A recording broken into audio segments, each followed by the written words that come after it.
You are watching PR English Shorthand Dictations YouTube channel. This is English Shorthand dictation number 408 and the dictation speed is 120 words per minute. Ready? Start. The first submission of the learned counsel for the appellant is that the charge framed against the appellant and accused number 1 was only for the offense punishable under section 22C of the NDPS Act.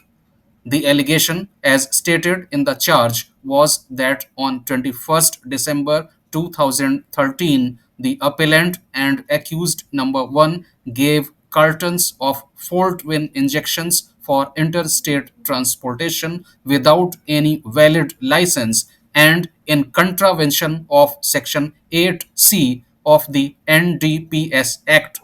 He submitted that no charge was framed against the appellant for the offense punishable under Section 29 of the NDPS Act. He submitted that the finding of the High Court is that the appellant has been prosecuted and convicted for having sold contraband to an unauthorized person, leading to the presumption that the contraband was sold to be used as an intoxicant. He submitted that there is no evidence to show that the contraband contained in the consignment booked by the accused number 1 was purchased from the appellant. He submitted that the courts have placed reliance on the statement of the appellant recorded under section 67 of the NDPS Act, which is not admissible in evidence as held by this court in the case of Tufan Singh versus State of Tamil Nadu. He submitted that apart from prejudice caused to the appellant on account of non framing of proper charge, the allegation of conspiracy under Section 29 of the NDPS Act was not put to the appellant in his statement recorded under Section 313 of the Code of Criminal Procedure 1973. He submitted that unless a charge of conspiracy under Section 29 was proved, the appellant could not be punished under Section 22C of the NDPS Act. The learned senior counsel appearing for the respondent submitted that the accused number 3, who examined himself as a defense witness, placed on record invoices issued to the appellant for sending the Fortwin injections. She submitted that the fact that 30 cartons of Fortwin injections were supplied by accused number 3 at the instance of the appellant has been established through evidence. She submitted that there is enough evidence on record to show that the contraband was supplied to accused number 1 at the instance of the present appellant by the accused number 3. We have perused the notes of evidence and considered the submissions. Under Section 8C, there is a complete prohibition on possessing and transporting any narcotic drug or psychotropic substance. In this case, the contravention involves commercial quantity for which there is no dispute. Section 22 is attracted when, in contravention of any provisions of the NDPS Act, anyone possesses or transports a psychotropic substance. In the facts of the case, the consignment was booked by accused number 1 and therefore he was found to be transporting the psychotropic substance in contravention of Section 8C of the NDPS Act. There is no allegation against the appellant of transporting the contraband. The consignment was booked in the name of the accused number 1 as per the prosecution case.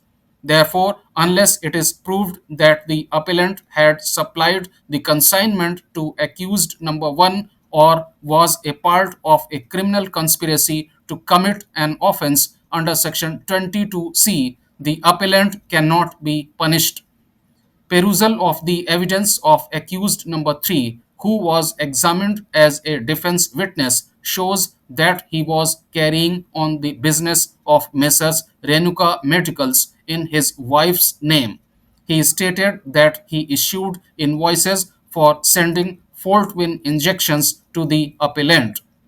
However, there is no evidence on record to show that accused number 3 procured the contraband that is the subject matter of the prosecution and handed it over to the appellant or accused number 1.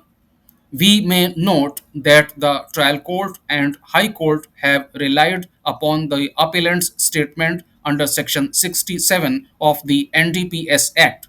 Therefore, the appellant's statement recorded under section 67 of the NDPS Act is not admissible in evidence and cannot be read in evidence. The High Court, in paragraph 37 of the impugned judgment, has noted that a statement of the transporter ought to have been recorded to prove that the delivery of consignment containing contraband was made by accused number 3 to the appellant's shop. In fact, the person who allegedly transported the contraband from accused number 3 to the appellant was a crucial witness. However, the prosecution has withheld the evidence of this witness from the court. Hence, an adverse inference must be drawn against the prosecution. In the statement of accused number 1 under section 67 of the NDPS Act, he stated that he purchased fault-win injections from the appellant and one Arun Singh several times.